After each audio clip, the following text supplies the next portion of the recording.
Hello, everyone. Hi. Welcome back to ForWhy, again without Shania. Yes, unfortunately, she's still sick. She's still sick. We have Adele here Hi. as our guest. Hello, Adele.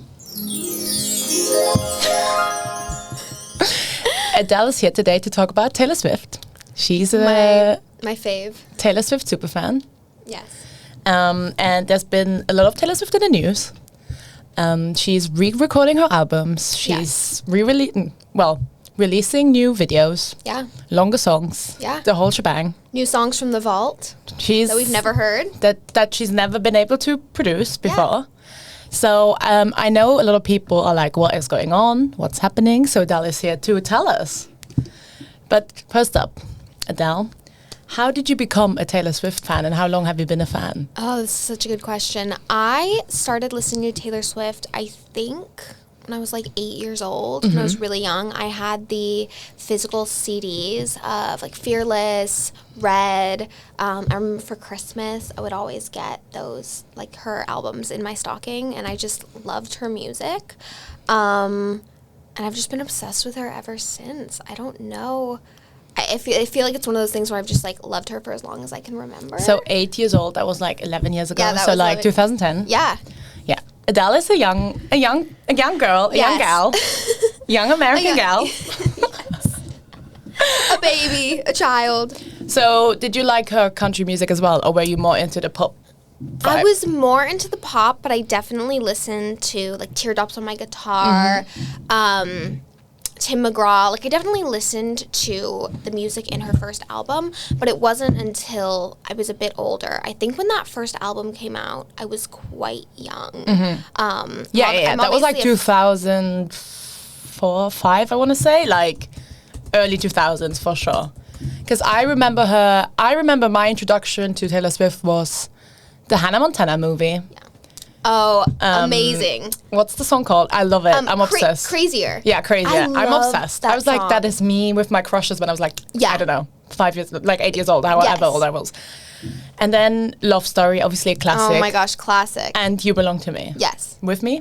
With me. With me. So good. Classics. So I just Googled it. Taylor Swift's original album came out in 2006. Yeah. So I was 4 years old at the time. Oh my God. So I was 8. yeah, so you were listening. But yeah, so I didn't listen to the first one. But she was super popular in the country scene before she even got to the pop scene. Like, I remember, I think I watched a documentary as well. Like, I remember she got like awards for the country, like in the country awards. She was like the new Dolly Parton almost, you know, the young female country singer. Yeah. But then obviously when Red and Fearless and Taylor Swift was dating all these young Hollywood men, she was under a lot of like hate from the general public. Yeah. So how did that like feel for you as like a fan? I think it's something I didn't even notice for a really long time because I just loved her music and I was growing up with it and I felt like it was kind of like defining the way that I saw my own adolescence. So I feel like it was just like me and her music. Yeah. I wasn't really listening to what Were your friends into her as well? They were, but I definitely remember people being like, oh, I hate Taylor Swift. And I would always be like, why? And I think their response was always very much like this desire to be like, I'm not like other girls. Like, she's so pop now. Like, I don't like her pop music, and she's trying to be cool. And, like, I think it goes back to, like, all of her songs where she, like, references guys that are, like, you know, I'm going to listen to cool indie music, like that she was just too mainstream. Yeah. Also, I feel like the media wanted us to hate her. Right. Because they were like, look at her dating all these men. Yeah. What a slut. Right.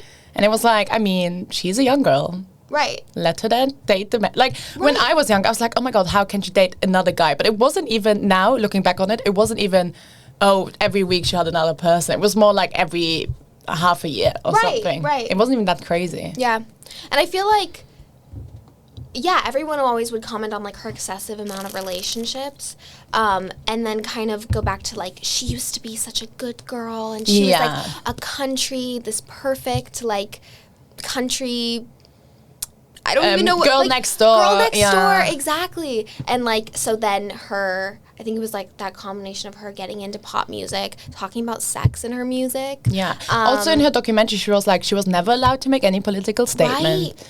She was never allowed to like have a bit like the Queen. Like you can never have an opinion on anything. And she was like, but she was a young, smart, politically like aware person. Yes. So she, Right. What is her documentary called again? Just so people can... Miss Americana? Miss Americana. Yeah. If you want to watch it, it's really good. Because I think it really opens up like what Taylor Swift actually, like who she actually is and not who she was made out to be. Right, and I think it also does, it's called Miss Americana. It does a really good job of showing the dynamic of like her and her team. Like there's that scene where she's sitting on a couch and she's like, I need to talk about this. I can't just... It was a Trump election, The Trump election, and people are like, well, it's going to be controversial, and like people still encouraging her not to say anything. Yeah. I just remember when Taylor Swift was dating Harry Styles. Yeah. And the whole, like, there was like a big chunk of One Direction fans that was like, we hate her. Yeah. And then there was another chunk that was like, Harry Styles not even straight, which is a whole different, like, a whole different discussion. But anyway, so there was like a whole, like, but there was only this little group that was a Swiftie and a Directioner. Right. Who obviously then was like, oh my God, great. Yeah. But I remember there was like such hate towards her. And I was like, oh my, like, I remember hating her as well. Now it seems crazy, but I guess when you're like 16 and like on hormones. Right. Well, and also like the battles of like the fandom. Yeah. Like, I was always so like Taylor Swift was the artist that I loved, but I wasn't a Directioner. Yeah. I wasn't like a believer, like all of that. So like, but I guess it would be really interesting to get the perspective of someone who was in both fan bases and like how they felt. Because I was a Directioner. 100%. Yeah. I think I only started liking her with 1989, and I think a lot of people did because she made more, I guess, mainstream. Because Red was pop-ish, but there was still a lot of like ballads, like deep emotional songs, heartbreak. So it wasn't like, ooh, let's put this on the radio all the time. Like 1989 was really like, we can have this on the radio all the time. Like there was Shake It Off. Right. There was Style. I Knew You Were Trouble. All these, So that's when I started liking her because I was like, this music is actually good. Yeah. So I think the general public did start liking her then. Yeah, which is funny because that's the album where the songs are about Harry Styles. That's what they say, but... There's a song called Style. Of course it's about him. Oh my God. Yeah. Maybe. Yeah. We will never know. Yeah. With some you know for sure who it is about. With others you can just like guess. Right. Yeah. But then I feel like, okay, she had like a little redemption with 98 and like people like, okay, I can get into this. Yes. Like she doesn't seem that awful, whatever. And then there was this Kanye West. Well, they already had the little fallout where he went on stage. And said Beyonce deserved best video. Yeah. But they made up after that. I know they made up. But then there was this scandal that Kanye West in his song Famous. Yes. He was like, I made Taylor Swift famous. Right. And he called her a bitch, right? Yes. Yeah.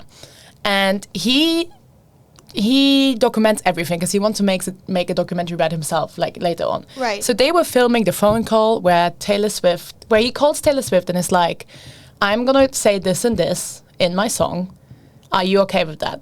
And she gave her agreement. And then Kim Kardashian posted that phone call on social media. Yeah. After Taylor Swift said it's not okay what he called me in the song. It's a bit like complicated, but I think people remember this because it was quite big. Yeah.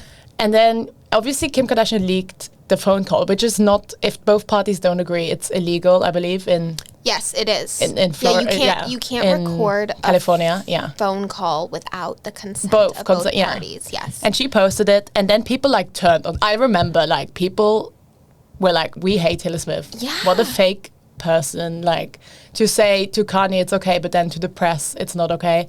But I think she did explain that in her documentary, didn't she? Or something. I'm trying to remember. I feel like such a fake fan right now. Like I remember all of this. Yeah, it was like, didn't he tell her other lines that it actually was in the end then? I feel like the lines he told her didn't have the word bitch in it. Maybe. There was something about the word bitch that was her problem and that he didn't put when he was talking to her. Definitely was something like that. So then people like they were all on Kim, like that was the peak of the Kardashians and Kanye West. They were like on their side. Yeah. And she went like, I remember Taylor Swift was nowhere to be found anymore. Yeah. When was this? This was like 20... before Reputation, because obviously then so much of this. Yeah, and then all of this happened, and then she brought out Reputation to like deal with it. And people, I think, were a bit like, this is a bit cringy. Yeah. They were not like, what did you feel like in Reputation? Because it's so different from our other... Yeah, I like a lot of the songs in Reputation. I didn't like... The main signal. Isn't it called Reputation? She does this thing where she releases singles that everyone are like, the singles are really not that good. Oh. And then like you hear the album and there's some really great songs on there. But then you have those people who just listen to the singles on the radio and they are like, oh, well, Taylor Swift is shit. The Reputation era was definitely a weird one, I think, for everyone. And like, it was just very like, okay. Ready for It. Was that the one that was like a single? Ready for It? Wasn't it Reputation? Like, wasn't the song called Reputation? Like, Bad Reputation? Look What You Made Me Do. Look What You Made Me... Yes. Oh my gosh. I'm such a fake fan right now. No, it's okay. It's when you get questioned. Like, you forget everything. It's okay. I know. It's embarrassing for me. I'm sorry to all the Swifties out there. But no, there's some... I mean, like, Getaway Car. Such a good song. It's a Swiftie favorite. It's from that album. What else? I mean, there's some good Dress. Yeah. So you weren't like... So I liked the album. Yeah. But I think for me, like... And I think this is, like, a common Swiftie thing. You have, like, the albums represent certain eras, like, in your own life. Okay. So I have such memories attached to certain songs and certain moments. So I think a lot of times I like them for that reason. But I definitely, like, Reputation is definitely not, like, my favorite album by any means. But I did like it. Yeah. I think after that, soon, the documentary came out. Yes. And then I think loads of people watched it because it was on Netflix, I believe. It's on Netflix, yes. And people watching, they were like, oh, actually, we might like Taylor Swift. Yeah. I think because nowadays it seems like, I would say like 70% of people at least are just like, Taylor Swift seems like a good person. Yes. Like, likable person, good person. Right. Like, also we moved on as a society from all this like, let's blame the women and not the men. Right. Yeah. Like this weird feminism where it's like, not actually feminism, where it's like cool to hate on certain women. Yeah. And, you know, we moved on from that. Yes. So I feel like because we're now in this whatever wave of feminism we're in. Like whatever 27th wave of feminism. Definitely now we're like, I mean, she dated this man. Like, for example, most of these men were older than her. Yeah. So. Right. And why are we blaming her? Exactly. Like you think about, I think when she dated Jake Gyllenhaal, she was, don't quote me on this, but I think she was 20 turning 21, and he was like 28 turning 29. Yeah. Or maybe 29 turning 30. Yeah, 29 turning 30. And so you think about being a young girl, dating a guy who's almost 10 years older than you, and then being in the public eye. And they hate and then you everyone and not hating him. you. Yeah. Like you think about the amount of just... like drama that goes on within relationships anyway, and then to have that out there for the whole world. And she was so young. I feel like she looked older when she was that age. Right. But she was so young. Like, I think it's hard. It's crazy. We were all young. Like I was when she's 31 now. So when she was 20, how old was I? A baby, basically. I mean, I was... When were you born? 2002. So you're 13 years younger. Yeah. Yeah. So when I'm, you know, young and looking up at like up to her, and people are looking up to her as like if she's an adult, and then now being 19 and being like, oh my gosh, she was my age. Yeah, it's crazy. You can't think about it because it's just sad. I feel like it's all like this with Britney Spears or like all these pop stars. It was all the same like treatment. It was always like focused on the woman. Right. And not the man. Right. Because if you, like, even Britney Spears and Justin Timberlake, even there when they broke up, like, Britney got, like, put the blame on for everything. Right. And it's the same, like, it was the same with Taylor Swift. Obviously now, it's different because people are like, what the fuck was that relationship with Jake Gyllenhaal? Yeah. Yeah. And with John Mayer. And with John Mayer, he was old as well, yeah. Really old, Yeah, I don't know what these men are doing with this young girl, but... I know. Okay. Okay.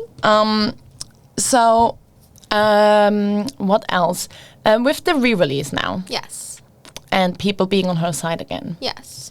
I think people need to like understand what actually, because there's a lot of questions with the re-release, why Taylor Swift needs to re-record her songs. Yes. So can you explain, like, from the start, how this all happened?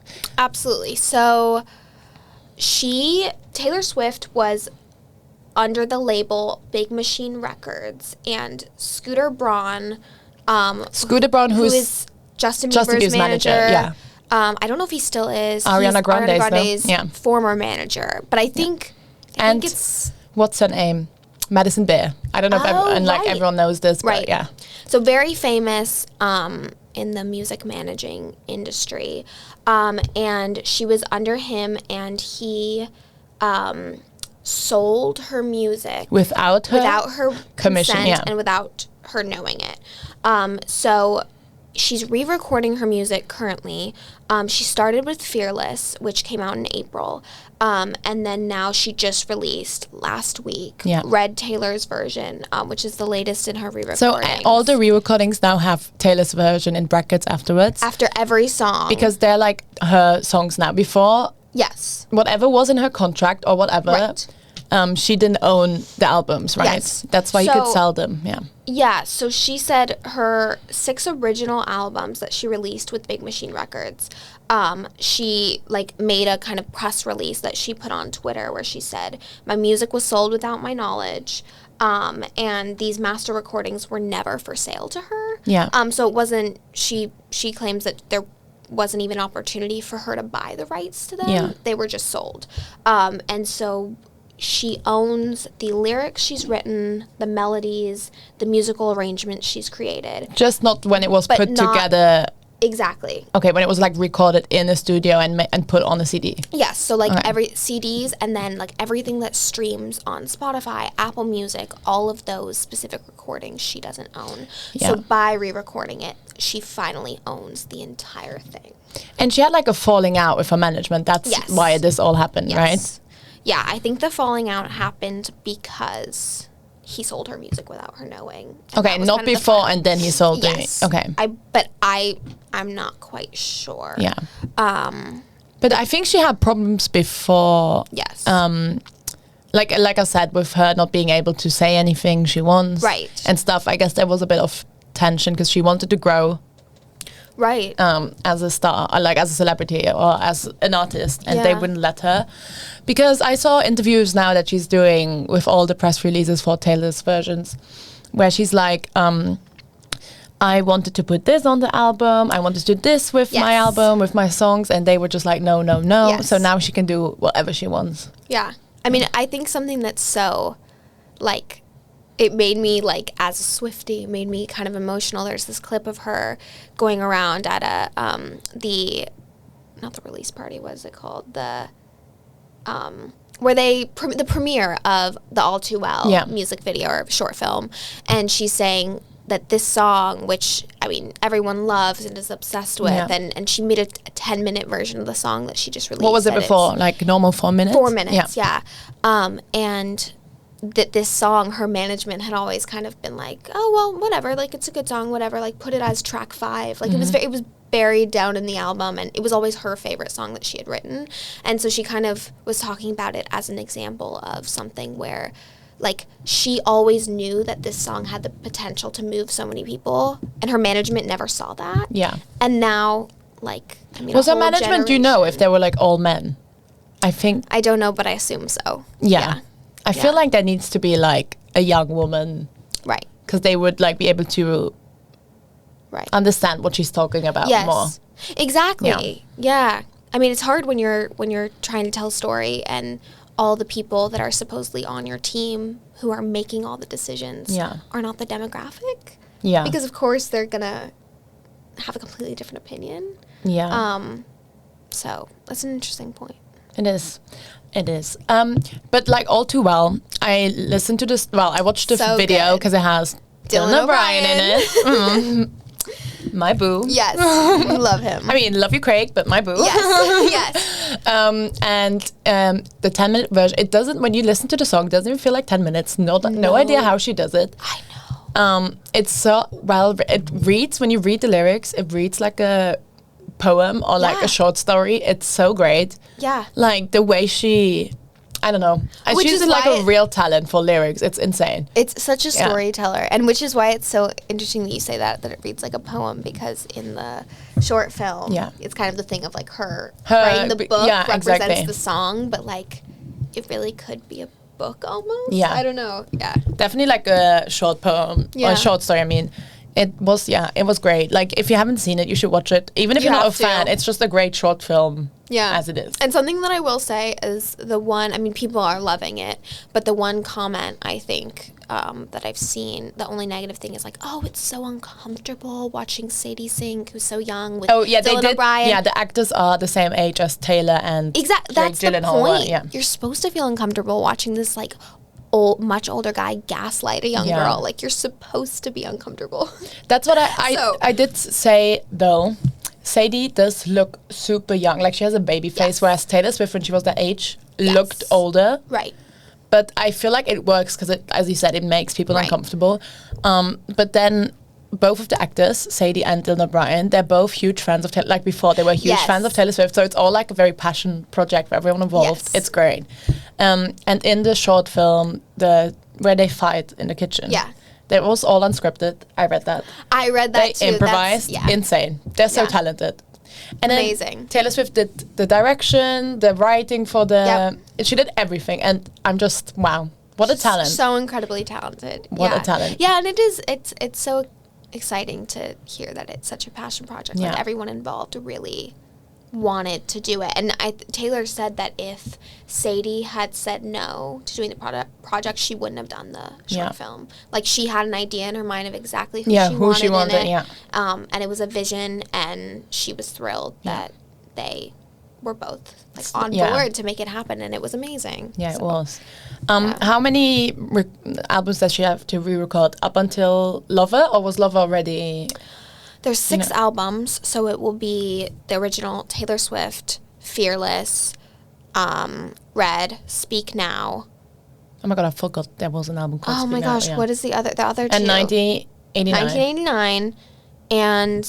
Is Reputation also on it? I don't think Reputation is. Is that already without her label? Yeah, I think so. So Lover is without her label, and then obviously the ones that came out now. Folklore and Evermore. Yeah. Wait. Such a fake fan. Adele's gonna get cancelled after this. I really am. How dare you? Well, I just need to preface by saying I love her music so much, but I don't really pay attention to the press around her, because I never wanted to hear anyone say. But now it's really interesting. Like I think with her re-releases, like the interviews are so good. Everyone's praising her. Yes, it's great. Wait, so which albums is she re-recording? Not me cheating and Googling. I hate articles that make you like scroll for ages. But anyway, so like, because then Lover, Evermore and Folklore, for sure, they're not in it. Like I know that. Yeah. Loads of people did not like Lover. Do you think it's because she's finally happy with a man? I love Lover so much. Like I think Cruel Summer, such a good song. Like I'm baffled as to why it wasn't like on the radio, like but I mean, because it's such a like iconic pop song. When Me was on the radio, I wanted to puke. I was like, this song. I love Panic at the Disco as well. So I was like, what is this? What is going on? The ones that they play on the radio, I don't know what kind of like Tay-Tay scheme this is to like put the not great ones on the radio, because there's some really good songs. I love Lover, like the song Lover. I think it's so beautiful. And do you think her style has definitely changed ever since she was like, because she's with what's his name, like her boyfriend? She's been with him for like a few years. So more I want to say Jack Antonoff, and that's not it. Is that it? Is that I don't know. I'm such a fake fan. Anyway, no, like she used to date very short and brief. Right. And now she's had a man for a few years. Right. And do you think that like changed the way she's writing her songs? Because obviously it's not about heartbreak anymore. Right. You hear a song like Paper Rings. Do you know that one? Mm-mm. It's so cute. She's like, she's saying like she likes nice things, but like she would marry him with paper rings. Aww. Like she's just like so in love that nothing else matters. Oh, I love it. Okay. I love it. Yeah. Do you think everyone's like that? That's a fan of hers? Or do you think some people are like, we want the heartbreak? Like, I'm sad. That's really interesting because I think when Red came out, it was a pop album, but it was about heartbreak. Yeah. And people were like, we don't want to hear you like sad all the time. Like, this is boring. Like, why are you crying all the time? And then now, like, when she's happy, people are like, well, Taylor Swift's like strength is to articulate heartbreak. So really, she can never do it right. Yeah, women can never do anything right. Yeah, that is.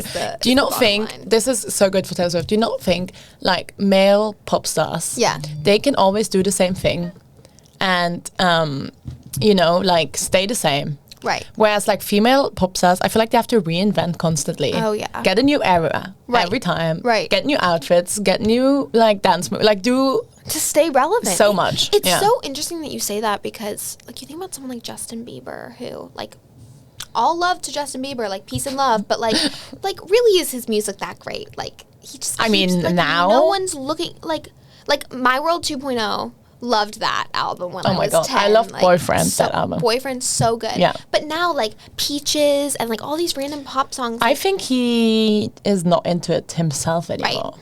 Right. Is my opinion. Yeah. Like, he just wants to chill. Yeah. Be with his wife. Yeah. In their mansion. Yeah, exactly. Go to church. Him and Hailey Bieber going to church on Sunday. Yeah. Yeah, I think that's the vibe. Mm-hmm. But, like, who do I get this with as well? I guess, like, Lady Gaga, Katy Perry. It seems like they have to do... Right.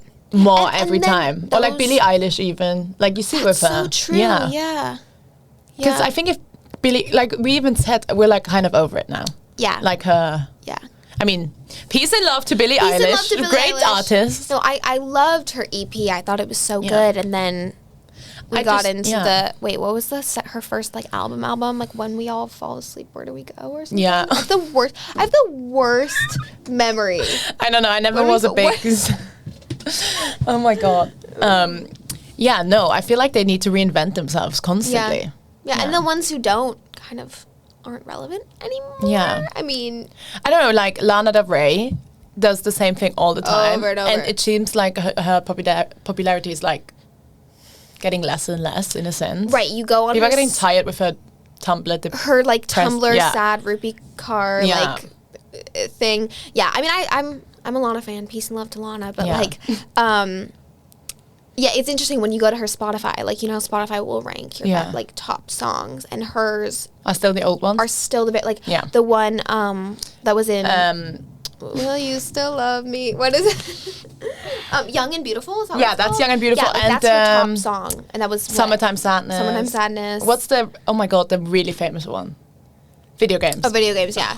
And video games, I love that song. Yeah. I think that song is so good, but it very much reminds me of my, like, 14-year-old Tumblr, like... 100%. Like, Halsey, Badlands. Oh, Halsey. Like, also Halsey. Halsey. Where is she? Like, she's not... She had a baby. Yeah. She's married. She's happy. Yeah, good for her. Yeah, I loved Badlands when I was 12 and angsty. I was like, Colors. This is it. I just need to check on the camera real quick. Oh my gosh, okay. Adele is going to tell you how this new phase of Taylor Swift was for her. Like, reliving the old albums. Oh, okay. Oh my gosh. It's like, it's hard for me to talk about because I have so many feelings. I have on my computer up my notes because for our course, the course that Julie and I are in, we had to do a review of something. And I was like, I'm going to review Taylor Swift's Red Taylor's version, to be correct. And I just love it. Like, I just am so... Adele and our friend Esme, they were, so when All Too Well came out, the short film, they were crying. We were They were sending pictures of them crying. Yeah. I was like... And Julie was like, come on. I was like, you guys are killing me right now. I love Dylan O'Brien, but, like, that's all I care about. And I'm like, no, you don't understand. Yeah, if only I do get the crying, screaming. Yes. Like the crying, meme. Screaming, throwing up. Yeah, that was me. Like, I was with them. Like, I was there in spirit. Yes. I just couldn't, you know. Yeah. But I think it was, like, the short film was just such a, like, it was so culmination of a song that, like, so many people love so much. Yeah. And then for it to evolve from the original to 10 minutes long. I need a tissue. That's not not sexy cute. For me. That's not cute. For it to evolve into a longer version and then a short film. And then, like, it was like she kept giving us more. And then this morning, we got a new version. We got All Too Well, the Sad Girl Autumn version, which is like the acoustic version. Oh my god. Taylor Swift also released a bunch of new songs that she didn't couldn't release the first time around because they were like, no, we're gonna have this many songs on the album, even though because she was so heartbroken. This poor girl, she wrote like I don't know 100 songs. It feels like it. I think she's adding like. There's 30 songs now. So that was like 10 more. 10 more. Yeah. Which is so crazy. Good. My favorite too. I love Better Man, which was one she had written for Little Big Town. So like she had written it for another band, and so like. A lot of people knew the song, but we had never heard her sing it. And of course, her singing it is just the ultimate version because she wrote it. And you can hear the heartbreak in her voice. But I love the song I Bet You Think About Me. Have you seen, it's like the other music video that came out? Oh, yeah. It's with the guy from... Miles Teller. Yeah. Oh, my God. I saw a meme. They were like, Taylor Swift out here collecting all the popular white boys from like 2000. Literally. Like from the... like Divergent, Hunger Games, the Maze Runner kind of era. But there's something so iconic about that because this music was coming out during that time. Yeah, so I it never fits. thought about that until now, but like those were the heartthrobs at the time. Yeah. I don't know. Did you ever see The Spectacular Now? Yeah, that's where he's the main, where he's the main guy. Yeah, and very much like. It's so weird to me that Shailene Woodley played in that film. She played in Divergent and she played Fault in Our Stars. Fault in Our Stars, and then so the main guy in Fault in Our Stars was her brother in Divergent. I know. Oh my gosh. And Miles Teller was her friend in Divergent, or like the guy that was like switching sides the whole time. He was there, yeah. And then he was her lover in The Spectacular Now, and I was like, why is this trio in everything? That was like in the span of like 4 years. Yeah. I was like, what is going on? And then they disappeared. Like, I mean, Shailene Woodley now is on a HBO show, and she was in that film. What is it? Letters to My Long Lost Lover. That's not what it's called. It's a new Netflix film. Oh, okay. Apparently it makes you cry. I haven't watched it because And Miles Teller is really, really talented. Yeah. Because he did that Whiplash. He was so good at it. So good. I didn't see it, but it's very dramatic, but so good. Like he's super talented. So I was like, look at him being in a Taylor Swift. Like I love how Taylor Swift music videos is now the new big thing to be in. Right. Like, isn't that so funny? Yeah. Like, Taylor was like, Dylan O'Brien, he's like, hell yeah. Yeah. Sadie saying hell yeah. Yeah. And now Miles Teller. Did you know Miles Teller in that music video, the girl who plays like his bride or his wife is his real wife in real life, so which sweet. is really cute. And the scene God. where, have you seen? No, not all of it. Well, there's a scene where Taylor Swift gives a gift to the bride, and it's the scarf from All Too Well. Oh my God. Which I don't know what that is supposed to mean because within Swiftie Nation, like the common belief is that the scarf represents like her virginity, and we believe that like she lost her virginity to Jake Gyllenhaal. Oh God! So I'm like, what does her giving the scarf mean? Like, what is this innuendo? I don't know. Do you think she's gonna explain it, or do you think it's just gonna? I think it's just gonna exist. I think we're just gonna have to guess. Think about it. I did see an interview where she's like, I love putting in these Easter eggs for my fans. I love putting in these little like hints and tips and whatever. Right. I think it's so much fun. Like it reminds me so much of like my One Direction era. Like everything was super exciting. Yes. It's like stay up till the music video release, like all of it. Oh my gosh, wait, you just said that and we need to talk about the fact. So I'm American, as you can tell from my voice. And in the US, you just stay up till midnight. Oh. And the album comes out. And so I'm like texting my friend, I'm like, oh my gosh, like only one more hour. It was like 11 or something. And she was like, bestie, this is Esme. Yeah. She's like, bestie, you know you have to stay up till 5 a.m. here. Like, I was like, oh my gosh. Like, and imagine in Luxembourg it's 6 a.m. because it's an hour later. And like I just like am of the common belief that like everything European and everything British is just better than American. Like I know that like American, we're like uncultured. Adele is meant to be. I love to be like self-deprecating about being American, but I will say, when it comes to the release of American music, it's very nice to be on that continent. Even with like I don't know other things like the Met Gala or the Super Bowl or whatever, it's always better times when you're actually in America. Yeah. Well, also, like, for example, I don't watch it. I should, because I mean, I've heard amazing things about it. But the TV series, season 3 came out like a month early in the US, I think. Oh, did it? Which is weird. Oh, no, because it was on the isn't it? Is it only on Netflix or is it like it's only on Netflix, but other things where if it's on HBO or Hulu, we don't have that here, which is weird to me. Yeah, Hulu, like HBO here is on Now TV. Okay. They have a little like contract with them, but we don't get all HBO shows because Euphoria is not here, and I hate that for me. Right. because I would love to watch Euphoria. If I'm being completely honest, probably shouldn't admit this, but like my friend who's from Ireland has a website. It's like a Russian where you get everything. watching website. And so like I've been using that. Like I wanted to binge watch Sex and the City, and that's also I on would use HBO Max, Now TV, which I have at home, but here I log in and it's like, sorry, we can't access it. Yeah, you need to get a VPN.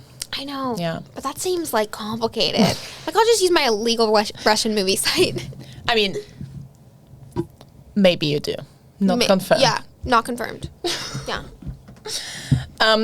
So yeah, what else is there to talk about? Taylor is now happy, healthy, thriving. Yeah, we're happy for Taylor. What's 30, flirty and thriving? Yes, exactly. Except she's just flirting with her boyfriend. Her long-term boyfriend. Yeah. I can't believe she's in her 30s like that. Like because growing up, she was always like the pinnacle of like a 20-year-old. Yeah, 20-year-old, late teens. I mean, when I turned 22, I played that song. Right. Oh my God, we'll have that for you in 3 years. Yeah. 3 years. I was going to say, we're going to Paris for my birthday. For your 20th. And so you have to wait. So we've got to wait 2 years, but eventually. I remember when I heard 22. Yeah. Because that was when I think she was dating Harry around that time. Okay. Was she? I think. I don't know. I'm bad with the dates. Yeah, whatever. It was like she released 22. There was this whole thing that she was dressed like him in the video. Like That's Harry. right, There was like a thing. Yeah. Oh my God. I remember me being a One Direction. There's so much with space. The hat thing. I remember that now. There's so much space in my brain wasted on the One Direction facts. And then they blend over to like Taylor Swift things because obviously like that was involved for a while.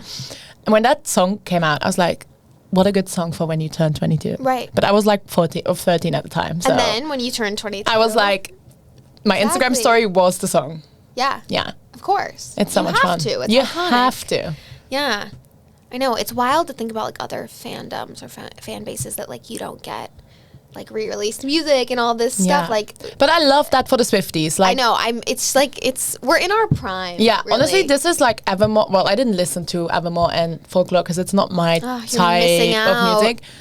But she was like, everyone was like praising her. Like people were like, this is such great songwriting. It's almost indie. Yeah, pop. indie. Yeah, like with that article we read for class. I think it was very good for COVID times. Like I feel like it fit with how the world is going right now. Yeah. It was so good. Everyone was praising her, like critics, everyone. So I was like, wow, Taylor Swift's really popping off, even though she's been in the business for like ages. Right.